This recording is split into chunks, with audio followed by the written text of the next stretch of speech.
right, good morning, everybody. Welcome to Sunday Morning Live. I'm your host, Aaron Tomlinson, and hope you'll join me. If you can't join me live, I hope you're watching by replay. Interesting topic for today, an interesting thing that is on my heart to share. And I realize the title is a little bit provocative. I did that on purpose. If you didn't see the title, what I'm going to talk about this morning is don't lose your birthright to the powers of darkness. And I realize that it is in vogue, especially for those of us that have deconstructed, to do away with the devil, to do away with any kind of, let's just call it supernatural forces of evil or anything like that. And in the same way that I've been pretty adamant that I'm not an atheist, never really fully embraced that, and definitely have moved far away from that as I sit today for a lot of different reasons that I'm going to talk about. But I was also someone that never completely dismissed the idea of an invisible force or invisible forces that are, well, let's just call them the powers of darkness. I think I posted a video a couple weeks ago that I had done a few years ago on the issue of the devil and the mythology of the devil that we have in Christianity. In other words, it's not the powers of darkness or the devil is not what we have been taught. The word, so let's just kind of break that down a little bit to begin with. The word Satan comes from a Hebrew word, Hasatan, that simply means the adversary or opposition. And the first time that the word Hasatan is used in the scriptures is actually referring to God. God is the Satan the first time that it's used. Now, a lot of Bible teachers, a lot of preachers will talk about what they call the law of first mention. Now, I don't think it's a very sound principle for understanding scripture or Bible interpretation, but it's out there nonetheless. And so it's ironic that a lot of people who, spend all this time talking about the devil, or a lot of preachers that spend all this time talking about the devil, will also talk about the law of first mention, but then either don't know this because it's translated differently in English, or they don't follow this principle because the first mention of Satan in the Bible is in reference to the false prophet Balaam. And Balaam's riding his donkey. He's going out. He's going to curse Israel. And there is an angel standing in the way to oppose him. There is a Hasatan, who is an angel of the Lord, standing in the way of the donkey to oppose him, to stop him from going and doing this. And it's kind of a funny story because he's, beating the donkey and trying to get the donkey to move forward and to go. And the donkey turns around and speaks to him and says, what's you fool, there's an angel right in the way. So it's a funny story because Balaam's donkey talks to him. But nevertheless, it's the very first mention of Hasatan. So Satan in scripture is nowhere really a proper name for a being, and certainly not a being who fell from heaven. I've covered this in previous messages. Lucifer, the story of Lucifer in Isaiah 14 is an astrological story about the planet Venus. Jesus, the very last reference in our Bibles in the book of Revelation, where Jesus refers to himself. He refers to himself as the bright morning star, or as Lucifer, as Venus.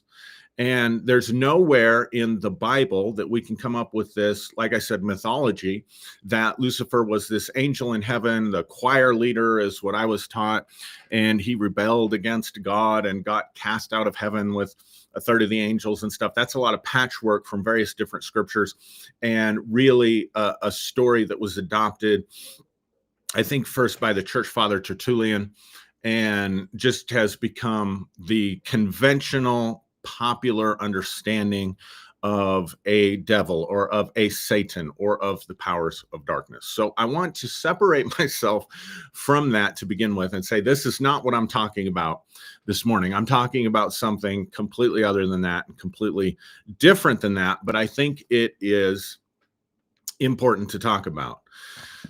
Now, let's just talk about the problem of evil for just a couple of minutes. And I'm not going to pretend to understand all the ins and outs or have all the answers for the problem of evil. When I was engaging with atheist arguments and thinking them through and considering them and taking them seriously, I really didn't and still don't find any of the naturalist arguments for atheism to be compelling or formidable or difficult to answer or troubling or something that kept me awake, and certainly not something that would just open my eyes and like, oh my God, you know, we can only follow things if it's observable, if it's measurable, if it's repeatable. And people will say that I only trust stuff that's observable, that's measurable, that's repeatable. But I can see comments. I am that I am says, how far are you into this live video? Like maybe 2 minutes, 3 minutes. So anyway, thanks for comment. Cool. I'm glad I can see some of the comments this morning. Hopefully I'm streaming on all the platforms. I didn't take time to check that this morning. So it's cool. I am that I am. Thank you for the comment. So yeah, I can see Robert's comment. Cool. All right. So that's not the problem of evil and atheism. I don't find the naturalist arguments, you know, evolution, all that stuff, I don't find it to be compelling. People that say I only trust what can be scientifically proven don't really live their lives that way, because there's so many things in life that science hasn't even studied, much less it's consistently and constantly changing. So I didn't find those to be formidable arguments. What I did find to be, and what I think is the best argument against the existence of God or the existence of a loving God, is the problem of evil. And what I mean by that is they'll say, you know, if there is a God who's all powerful, if there's a God who's all loving, then why are so many people starving? Why is there human trafficking? Why are there wards in hospitals, children's wards in hospitals? Like, where is God in those moments? And I think that's a formidable argument, and one that I know certainly I've had to wrestle with. But by the same token, if I'm honest and I think this through, the fact that there's evil in the world is probably just as formidable an argument for not just the existence of God, but for the entire Christian narrative. Because in the Bible itself doesn't hide from the problem of evil. It doesn't hide from suffering. It doesn't hide from the curse of death and the curse of the law, poverty, sickness, difficulties in life, stuff like that. And I was listening to Andrew Bustamante. I don't know if you guys would know who he is, but he's a former CIA agent that's become a YouTube influencer that teaches supposedly CIA spy principles to people to help them succeed in life and succeed in business.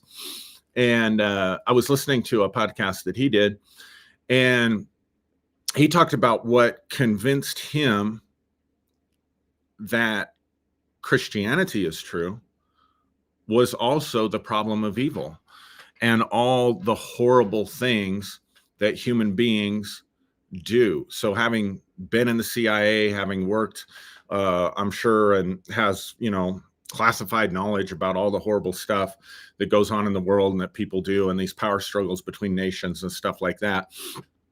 When he looked at the world and he saw the problem of evil, for him, the Bible itself, the fall of man, original sin, all of this stuff that traditional Christianity teaches, for him, he reflected upon that, and it was evidence for the truth of Christianity, the truth of the scriptures and stuff like that. And I think that we can become a little bit Pollyanna-ish, if you will, in deconstruction communities or even alternative spiritual communities sometimes, because we want to frame a worldview where the problem of evil essentially doesn't exist, or we don't wrestle or deal with the problem of evil much, especially if we keep some form of spirituality, some type of ascending or ascension, and just say, oh, well, you know, the devil left me alone when I stopped believing in him, or we blamed everything on the devil. And, you know, it's just not the case that the devil doesn't exist. Jesus doesn't exist. The reality of spirituality doesn't exist. Let me say something. So, having been engaging in spirituality, and remember, if this is the first time you're watching me, let me just say that I differentiate between religion, which is corporate and group and tends to be conservative in the sense that they follow a text, they follow a path, they follow a tradition. So it's very sociological in that sense. It's very group, it's very community. That's how I would define religion. Whereas spirituality is very personal. It's about your personal relationship with a higher power, your personal higher sense of meaning, is very individual. So religion is group oriented, spirituality is person oriented. And you can be religious and have a connection to a higher power. So you can be religious and spiritual. You can be spiritual and not religious. And certainly you can be religious and not spiritual. And my experience with a lot of people that were in the Christian church is that they had a lot of religion, but they did not have spirituality. In fact, the argument that I'm going to attempt to make here in this live video is that religion is one of the forces that the powers of darkness is behind, that has specifically operated and worked to keep people out of their individual spiritual experiences or away from or losing their spiritual birthright. It's one of the forces of the powers of darkness that shuts that down for people, or it can be. It isn't always, but definitely it can be, and definitely it's problematic. And hopefully before I'm done here, I'll be able to demonstrate that on some level. But I think I began engaging spiritual reality, looking for God, looking for the supernatural, the paranormal, the spiritual, when I was about 19 years old. And it's kind of an interesting thing, I guess. In my early 20s, there was a group of young people my age that I began to influence, that at that time we would have said I led them to the Lord. And we would get together as a group and we would spend a lot of time in prayer. We would spend a lot of time seeking, engaging, and we had some wild spiritual experiences. And I can, more than 30 years later, that the stuff is real. Like, there is a spiritual dynamic to humanity. There is a spiritual reality. There is a spiritual world out there. And that spiritual world is populated. There are other beings. There are angels. There are all kinds of stuff. And this is well documented, not just by people who have spent a lot of time engaging with this stuff and really working it. This is something that I did every day for most of my life. And so I'll do videos like this sometimes, and I'll talk about experiences that I've had and whatever. And people will say, well, I want to learn how to do that. And I'm committed to doing some teaching on that for sure. But I want people to understand also that it takes some work and it takes some effort. It's not just something where you learn how to do it and then suddenly you're connected to spirit guides or angels. Some people are like that, but for a lot of people, and for me, for sure, it takes a lot of diligence. It takes a lot of effort. It takes a lot of practice to develop the skills in order to be able to function and operate safely in that world and in that realm. But the people who do, mystics down through the ages, even the Bible itself, are very clear that humanity is not at the top of the spiritual food chain. And I'm using food chain metaphorically because obviously I'm not speaking about being predatory or needing to consume other stuff, but I'm just talking about like maybe like King of the Hill. We're the top. We're the peak. We're it. People who say that don't have any real, genuine, authentic experience, because that would be disproven, not just in my own life from my own experience, but by millions of accounts out there and by the Bible itself. You realize, anytime we read in the scriptures where a prophet engaged in the spirit realm, seldom did they just see God. In fact, oftentimes they didn't at all. Usually it was angels, but even in the throne room encounters, like in Isaiah chapter 6, or with Ezekiel, when Ezekiel sees God on the throne, or in the book of Revelation, when John the Apostle is caught up through the door into the higher realms, he ascends into the heavenly realms. There's always other beings that are there. For example, in Isaiah 6, there are seraphim. In Ezekiel's vision, there's a group of beings that are the wheels, the living wheels of the chariot throne of God in Ezekiel chapter 1, the living creatures, the cherubim, again, angels, archangels. And so in the same way that this physical world is diverse, in that we've got incredible diversity in every kingdom on earth, and by that I mean the mineral kingdom, if you will, the plant kingdom, the animal kingdom, fish, birds, even microbes. There's incredible diversity. There's not just one thing, and nothing is so great and wonderful and powerful that it's independent of the other stuff. Everything works in sort of a symbiotic relationship within these systems, and the spiritual world is no different than that. And certainly there are angels, ascended masters, people that have lived lives and reincarnated over and over again, that have ascended to a spiritual plane, and all of them are here to assist us. It's not like we're their main project either, though. So anyway, I'm gonna let go of that and get back to my topic. So for today, I want to look at, as I'm talking about, don't lose your birthright to the powers of darkness, I want to look at John chapter 1 and maybe present it in a way that you've never heard before. And I'll probably read it. I've got a few translations here in front of me. I'm just going to stick, let's see what the NIV says here.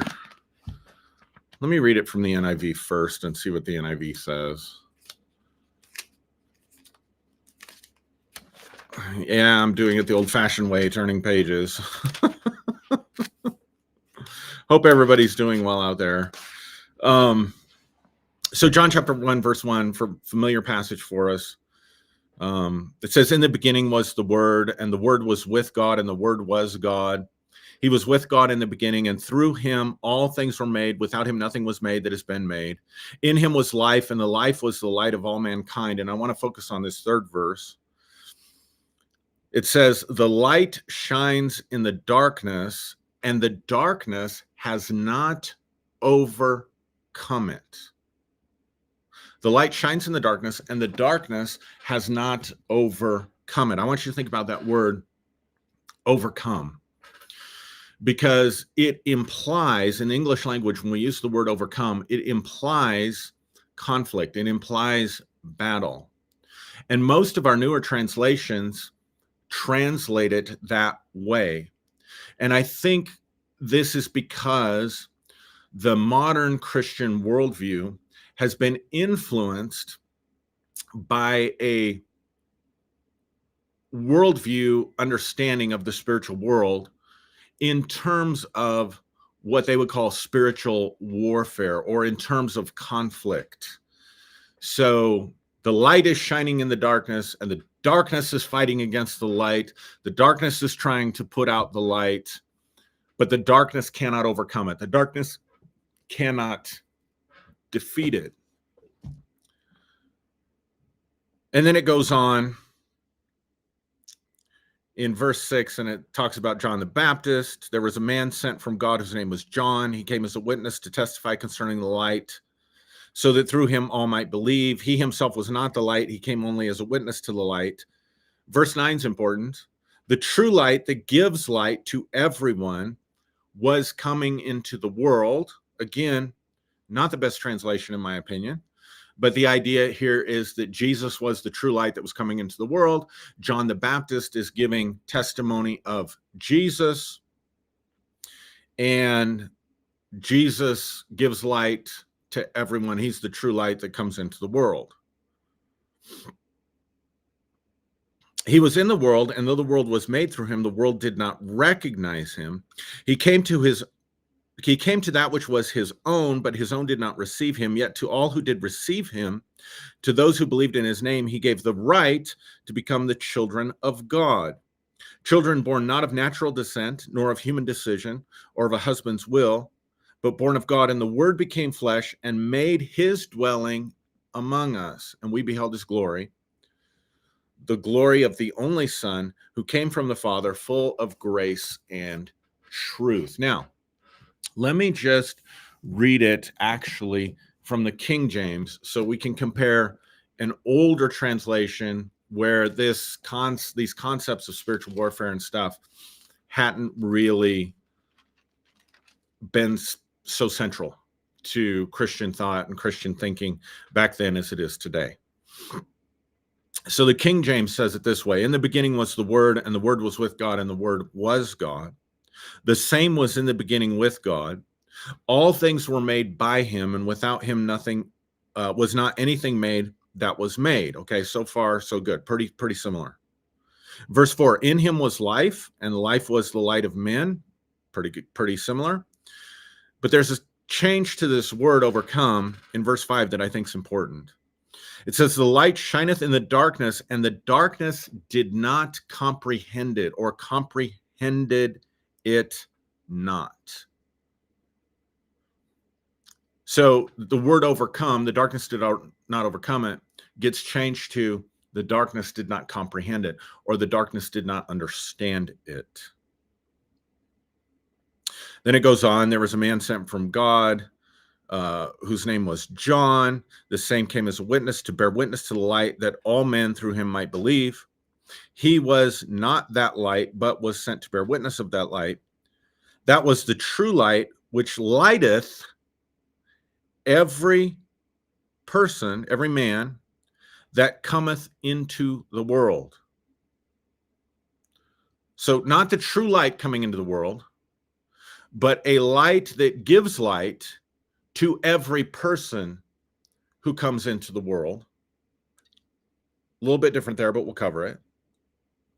He was in the world, and the world was made by him, and the world knew him not. He came to his own, but his own did not receive him. But as many as received him, to them he gave the power to become sons of God, even to them who believe on his name. So let's talk about this concept of light and darkness from and the word and logos from a Greco-Roman first century perspective, specifically a philosophical perspective. Now, keep in mind that when it comes to language, part of what determines the meaning of how a word is used is context, the context of it. How does the culture of the day use the word? And I've given a number of examples in the past. So hopefully if you've watched for any time, you understand that context is as important as what the word itself is. There's content, the word itself, and then there's context, who's using the word, and what do they mean when they use that word or use that term. And then, of course, we have to go back into the Greek language a little bit, and then to get the content, to understand what the words actually are, not the translation, but the original terms. And then to understand the context, we need to go back and say, how did the Greek-speaking people understand and use the word logos? How did they use the words light and darkness? How did they understand these things? And when we do that, we get a completely different picture, particularly if we frame it in from a Greek philosophical perspective. So the word logos is not a word that the idea that the logos was in the beginning with God and was God, and that the logos contained light was not an idea that was original to John the Apostle. It goes back at least to a Greek philosopher by the name of Heraclitus. And Heraclitus had an interesting worldview. And I do think that John is speaking in the context of Greek philosophy, because in Greek philosophy, particularly with Heraclitus, logos, or the word that gets translated word, logos being involved in creation, and light and darkness are central to a Greek philosophical worldview. So for Heraclitus, like, we have a tendency to think, let me just say this, we have a tendency to think that ancient people just believed that there were gods and goddesses that were not totally pure or totally evil. They were very human-like. They had benevolent characteristics, they had malevolent characteristics, and they related to humanity in very much the same way that human beings do. Yahweh in the Bible, in the Old Testament, isn't that much different. But the philosophers, the Greek philosophers, were way past believing in mythological gods and goddesses and using those mythologies to understand things, unless they were using it in a symbolic and metaphoric way. So Heraclitus was addressing this problem of evil and trying to understand the universe, and understood conflict, opposition, the problem of evil in life and stuff in a very different way from how we think typically ancient people thought. When it comes to light and darkness and any of the polarities, Heraclitus said that we live in a universe of polarity. And the reason that we live in a universe of polarity is because nothing is meant to be static.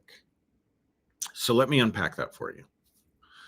So what Heraclitus said was that nothing is the same. You never step into the same river twice. That everything in the universe is in a constant state of flux, in a constant state of change, constantly changing, constantly adapting.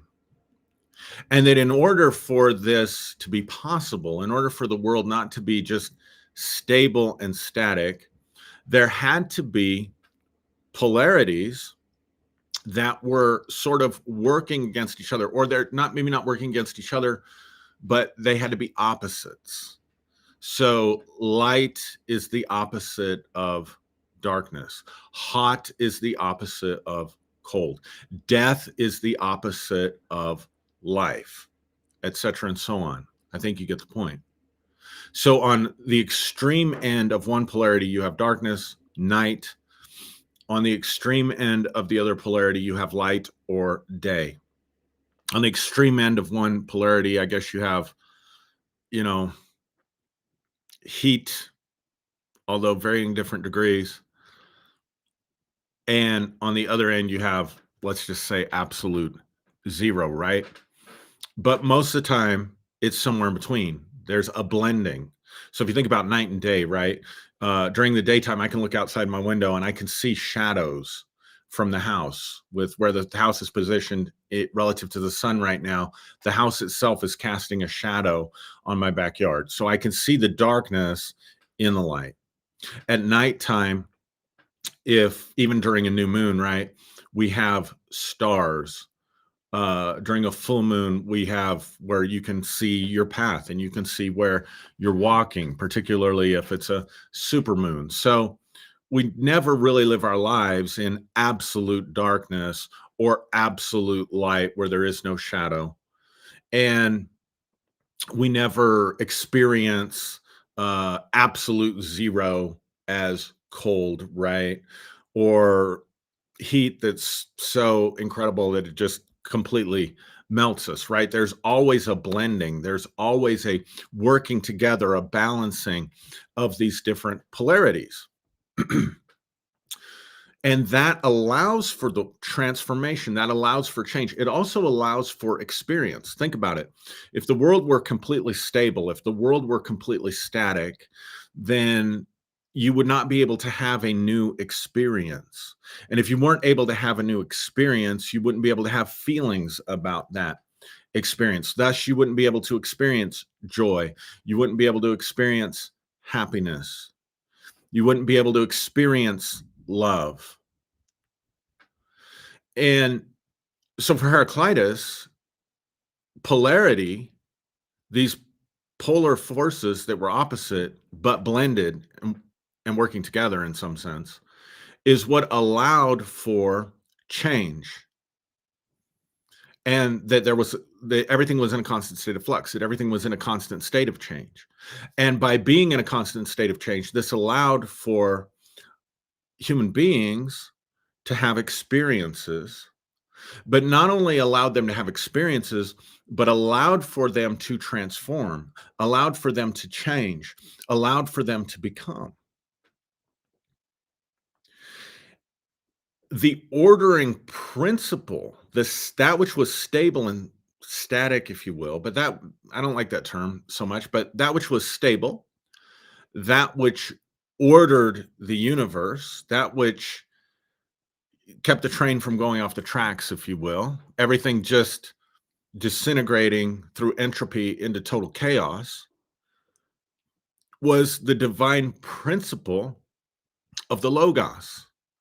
The Logos was able to hold everything in balance. Now, if we bring that worldview, which was the worldview of the Greek world at the time that John is writing, if we bring that worldview to the text, we're going to understand it completely differently than if we just read it from our Bibles based on what the world's like today, based on what religion is like for us today. The Logos is the ordering principle. The light shines in the darkness, not separate from the darkness, not apart from the darkness. The light shines in the darkness. And if we go with the older translation, and the darkness did not comprehend it, or the darkness did not understand it, instead of with the newer translation that is built on assumptions of conflict between light and darkness, if we just allow that word to mean comprehend, and I looked it up in some Greek dictionaries, not a Greek scholar by any means, but I can read. And looking this up in various different dictionaries, the word literally means to apprehend, to understand, or to appropriate to oneself. So in one sense, I guess, if you go and conquer a people and take their land, then you're apprehending it, comprehending it, appropriating it to one's self. But it seems, based on what research I've done, that the word more often than not is used in other Greek texts to refer to understanding and comprehending. Now, this makes a little bit more sense, and this is where I think religion comes in. And this is where we can talk about the powers of darkness. The powers of darkness did not understand it. The Gnostic Christians would say that we are terrible to one another as human beings, much the way the CIA agent that I was referring to earlier referred to the world. We're terrible to each other. We're terrible as a species to one another. We're terrible to the environment out of ignorance, out of a lack of understanding, because we've forgotten who we are. And because we've forgotten who we are, we do not act like who we actually are in our nature. We act like something else. We do this through ignorance. We do this through spiritual blindness.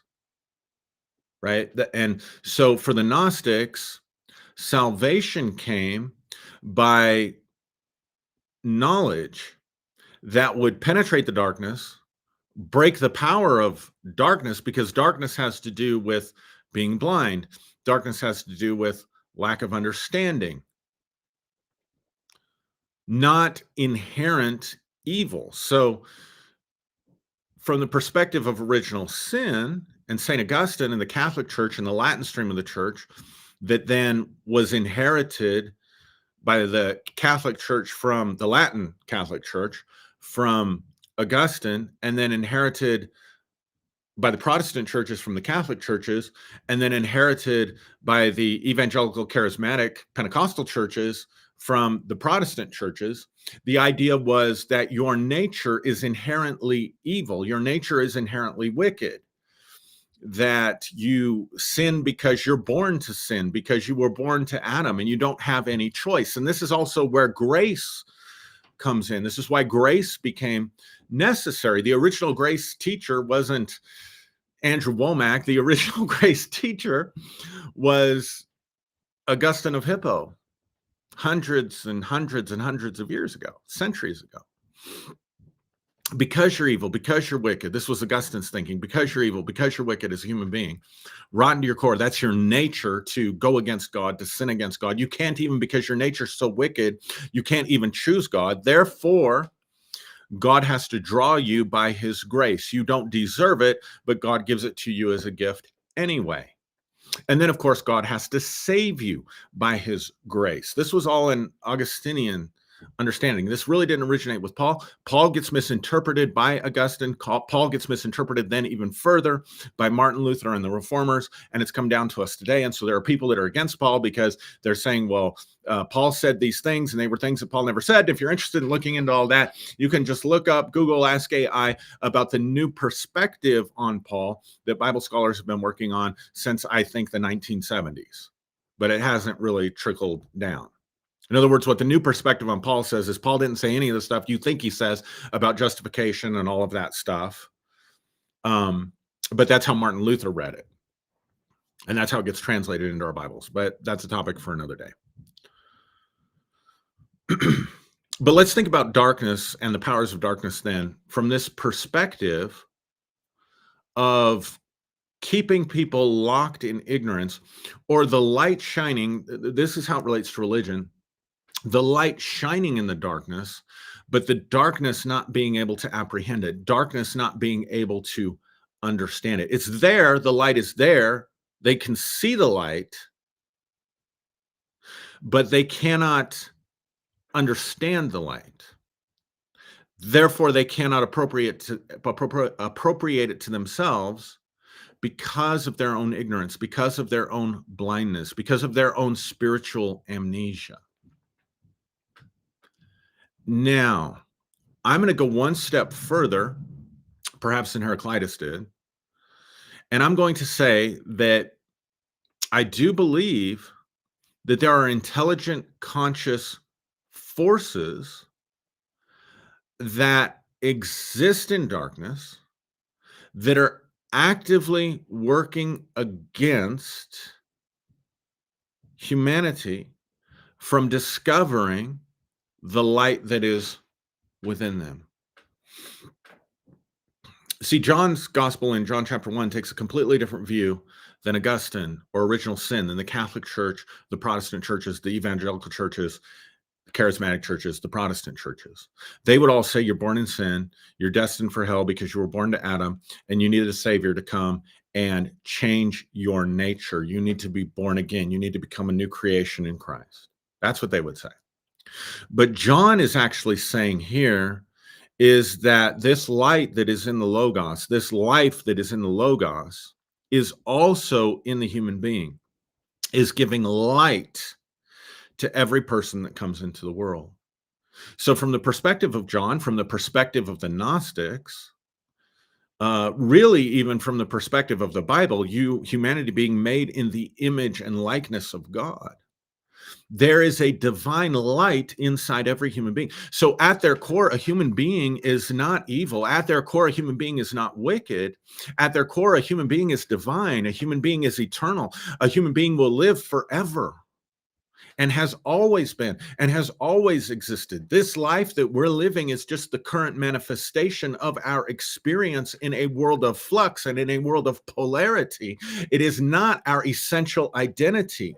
And whatever we do in this life and however we act in this life, be it for good or for bad, or like most of us, a blend and a combination of both, is not a reflection of who we are in our essence, of who we are in our core, because who we are in our essence and in our core is pure and holy and divine and eternal and powerful and wise, wrapped in flesh. That's what John chapter 1 verse 14 says in our translations, because we're stuck with Bible translators that have to conform to 2,000 years or 1,800 years at least of Christian orthodoxy and the councils, like the Council of Nicaea, where the deity of Christ, the separateness of him, the fact that he is the only begotten son is so important. And so what they do is they take John chapter 1 verse 14, where it says the word became flesh and dwelt, and they translate it among us. But if you have a Bible translator that was at least honest, you'll have a footnote next to the word, an asterisk or something next to the word among. And if you look at the footnote or you look at the asterisk, what it says is the word within. How it should have been translated was that the word became flesh and the word dwelt within us. It became flesh in us. We are the word that's made flesh. It's not just Jesus that is the word that was made flesh. Every human being is the word, the logos, the divine word, the divine God, God, the divine spark made flesh, made biology, and dwelling among us. And the glory that we behold of this word is supposed to be the glory that we behold within ourselves. It's the light that gives light to every person coming into the world. Every person comes into the world with a divine spark. Every person comes into the world with divine light. Every person comes into the world divine, wrapped in humanity, wrapped in biology, the word made flesh. And where we're supposed to be looking to behold ourselves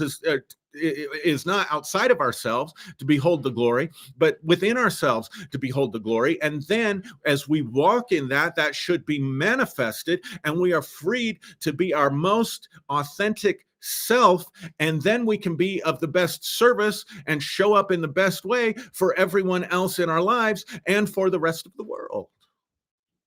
That's what John's saying in the first few chapters. And so therefore, from that perspective, and I've taught this over and over, and I may do for people, for donors and maybe people in the New Day Global group, I may do a study all the way through the Gospel of John, because when we understand John's Gospel this way, what we are to understand is that as we're reading the stories, we're supposed to be unlocking the glory that is within ourselves, not looking for it outside of ourselves, if that makes sense.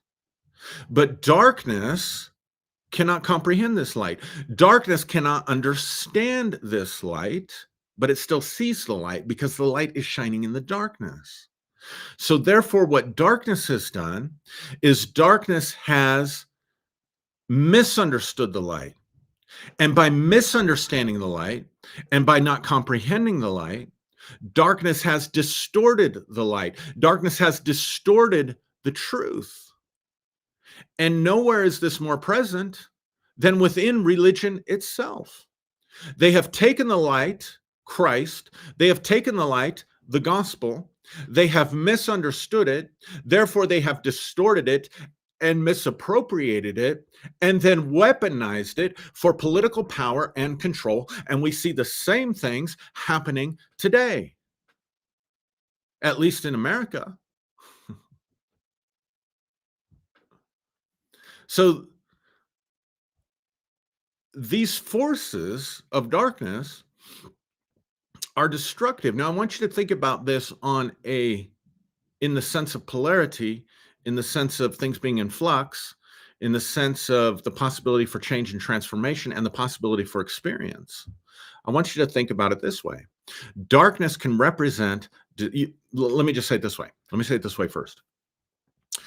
If things are going to be not static, if they're going to be in flux, and if it's possible to change, if it's possible for your life to change, if it's possible for you to manifest something else, if you're sick and it's possible for you to manifest healing, if you're depressed and it's possible for you to manifest joy, if you're in a rotten relationship and it's possible for you to manifest peace and abundance in your relationships, if you're broken, it's possible for you to manifest wealth, then things cannot be static, because if they were static, you'd stay sick. If they were static, you'd stay depressed. If they were static, you'd stay broke.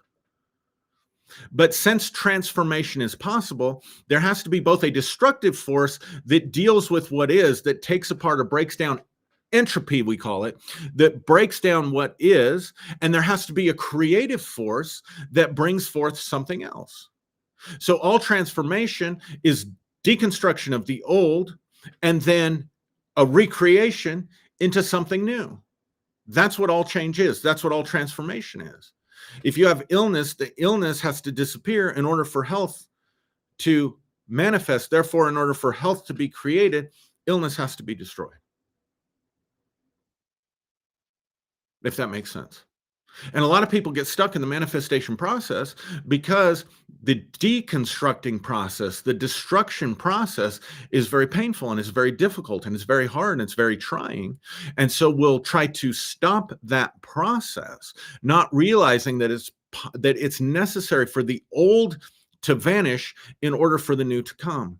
We have to let go of the old wineskins before we can have the new wine. We have to quit drinking the old wine, the new wineskin. We have to quit drinking the old wine if we're going to have the new wine. We have to let go of the old if we're going to embrace the new. The old heavens and the old earth have to pass away for the new heavens and the new earth to come into manifestation. All the old has to pass away for everything to become new. You get the point. I'm really trying to drive it home, but I think you get the point.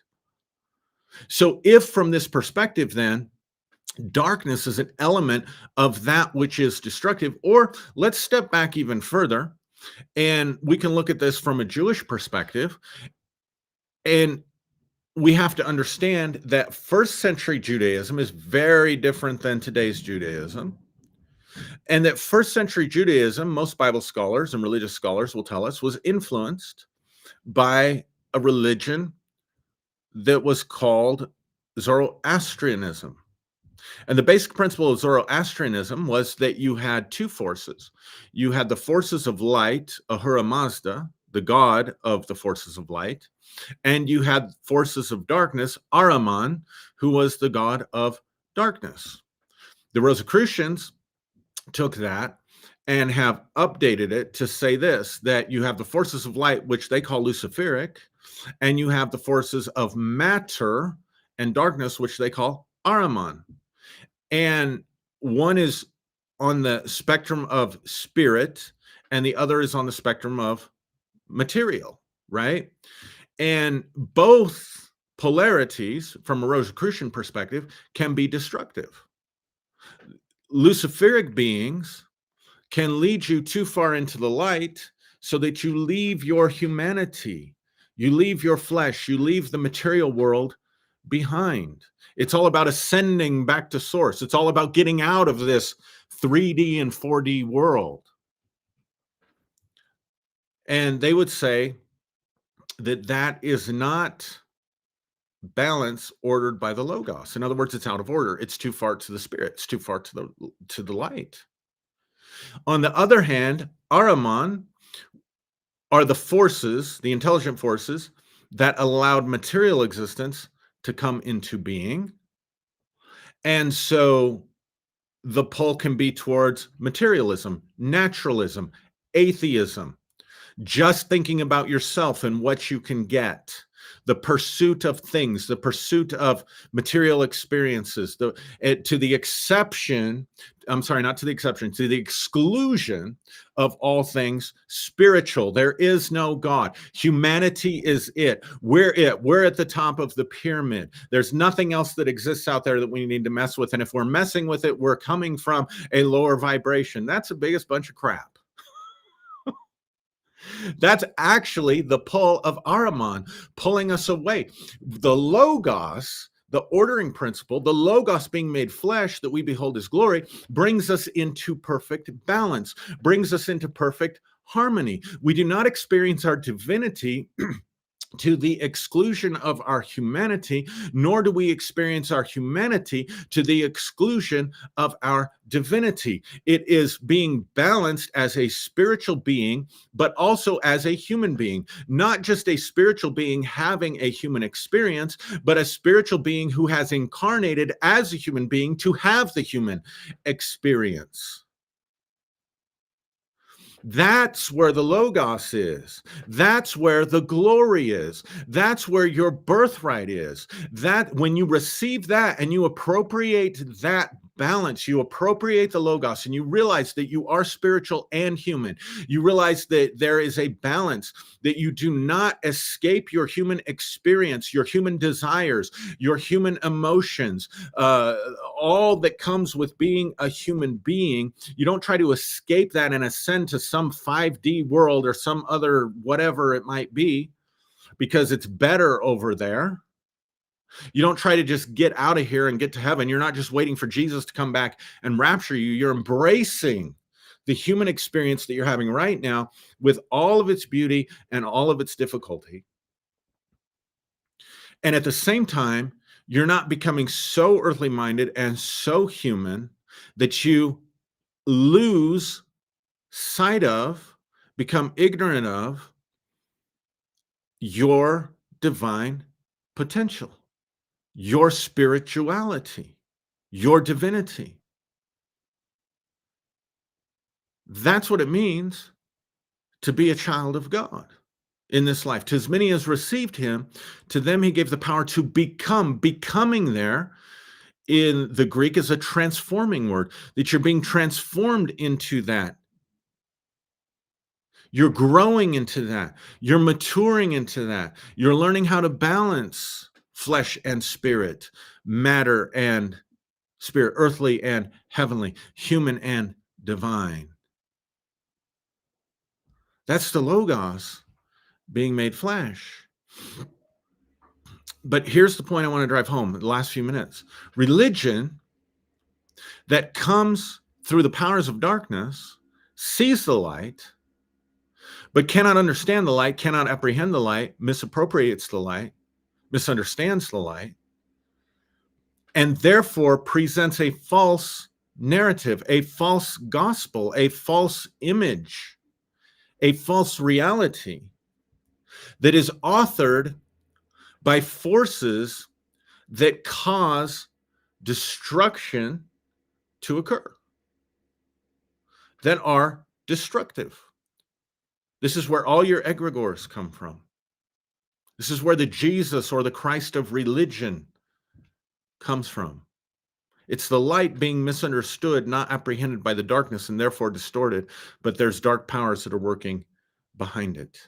So in other words, it looks good on the surface. It sounds good on the surface, but in its underbelly, there are superhuman forces that are at work to cause chaos, that are at work to cause problems, that are at work to cause pain. This is different than when the Christ light is being manifested authentically and purely in a balanced way within us. Totally different energy, totally different atmosphere, totally different intentions, the whole thing. The Apostle Paul talks about this in a few places. Let me see if I can find it in a couple of places.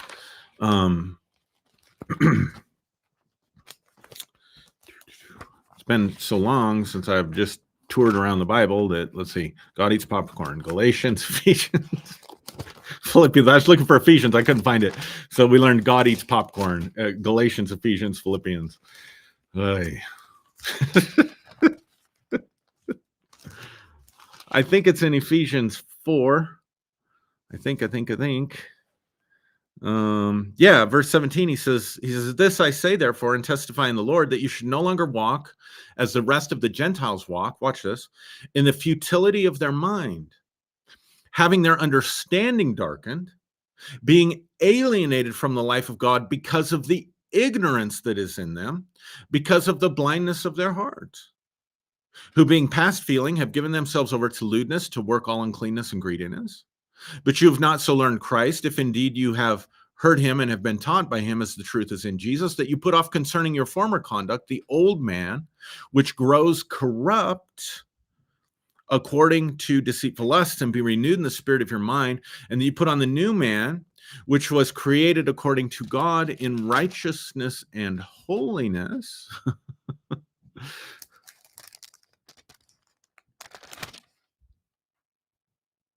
What happened? Oh, therefore putting away lying, let each one of you speak truth to his neighbor, etc. He goes on through this thing here. In other words, he's saying the problem with the Gentiles is not that they've got sin inside them, it's that they're ignorant, it's that they got blindness of heart. And because of the blindness of heart, they are alienated from, not from God. It's important, not from God, they're alienated from the life of God, because the Logos is in them, but they can't live that life because they've been alienated by it, by futility, by lack of understanding, by ignorance, and by blindness of heart.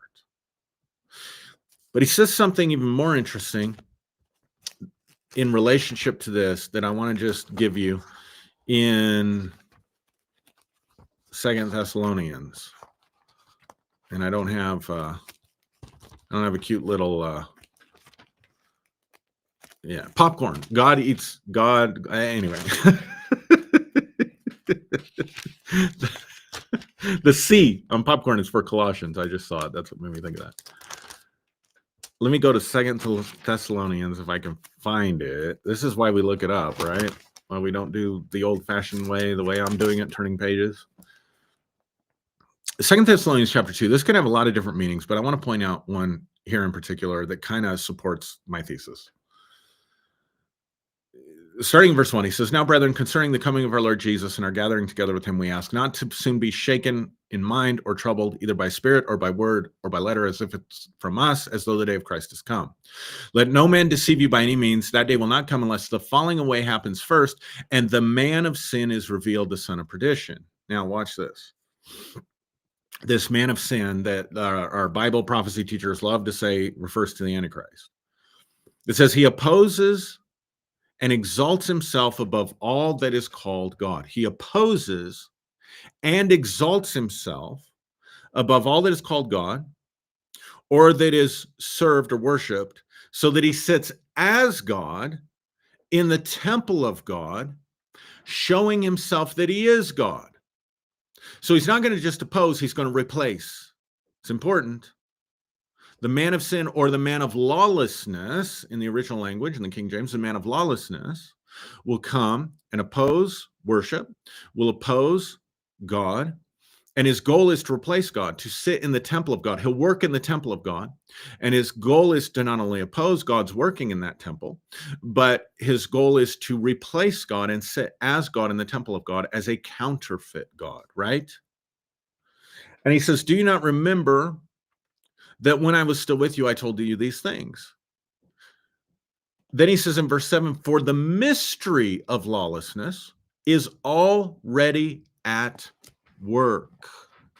So in other words, he says there's a man of lawlessness coming, but the mystery of lawlessness, the power, the supernatural force and power behind that motivates this man to sit as a false Christ, as an antichrist, is already at work.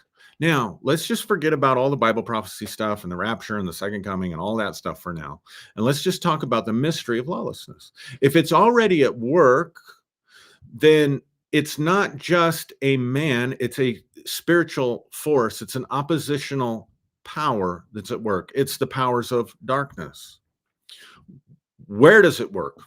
Well, the scripture says it seeks out the temple of God. Well, according to Pauline theology, we are the temple of God. According to Johannine theology, John's theology, we are the temple of God. The light is within us. The Spirit of God dwells within us. The divine spark is within us. We are that temple. You could extrapolate that out if you wanted to, and you could appropriate this to religious institutions, right?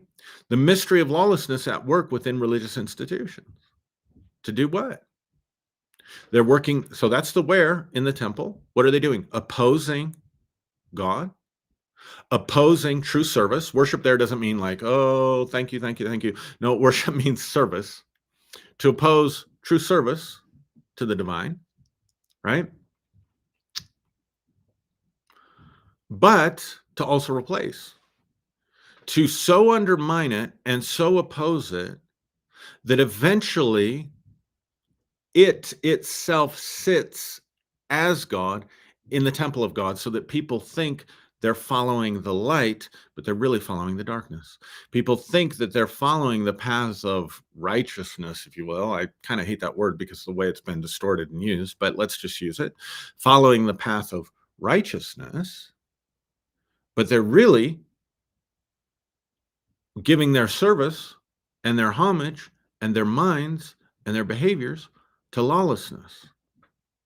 Because the goal is to sit in the temple of God as God. And so this is the situation today. The darkness has not apprehended. The darkness has not comprehended. It's taken what's internal to you and made it external from you, and said you have to look at only Jesus is uniquely the son or the daughter of God. When John says, to as many as received him, to them he gave the power to become the children of God. The word became flesh and dwelt among us, outside of us, when the verse actually says the word dwelt within us and we beheld his glory. Looking at something literal when it's supposed to be metaphoric and spiritual. Looking at a literal translation, looking for a literal Christ out there, rather than realizing, as Paul said, Christ in you is the hope of glory. Following man-made rules and doctrines. It's all over in the Bible. It's all over in there. Isaiah 6. These people draw near unto me with their mouths, but their hearts are far from me. They teach as truth the doctrines of men. See, we're so locked into these distortions that are destructive. And then what do we see coming out? What's the fruit of it? What's the proof of it? What's coming out of our pulpits today? The evil other, the immigrant that needs to be taken away, the person who identifies differently as gender or in their sexual orientation, they're the problem, and we need to fix them. People that don't believe like us, people that don't think like us, people that don't do life like us, they're the problem. And people know more what you're against than what you're for, right? And when you do that, the powers of darkness rob you of your birthright. Because if it's external to you, it can never be manifested, because you're looking in the wrong spot. You're looking in the wrong location. It's not out there, it's in here. If you're trying to connect with what's out there instead of with what's in here, doesn't mean there isn't something out there in the spirit realm. I already said that. But if it's from the Logos, notice I didn't just say from the light. That's the mistake that we make. Everything has to be light. That's the mistake of spiritual communities today. Everything has to be light. Light, light, light, light, light. We're just loving light. We have such a high vibration. You know, we don't acknowledge our humanity because we're so busy trying to vibe ourselves out of here. Right? So the issue is not to become love and light and just light, light, light, light, light, light, light, love, love, love, love, love, love, love, love, love. The issue is divinity, which is the ordering principle of the Logos, which holds in balance the light and the darkness. That's where the Christ energy is. And if you're being led by Ahriman into materialism, or by Luciferic spirits into being all love and light, both are distortions of the truth of your humanity and the truth of your divinity, and can rob you of your birthright by blinding you to your birthright and prevent you from becoming. Hope that made sense. Let me know what you think in the comments. I know this was a lot more, obviously, a lot more Bible-centered. I don't always do Bible-centered teaching, but I felt like bringing this to you today. So let me know. Let me know your feedback. If you want more of this, if you hate it, because I'm doing this obviously for those of you that are viewing and those of you that are watching. Hope you have a tremendous rest of your day whenever you're watching this, evening, whatever time you're watching this. May you be blessed, and I will see you again next time.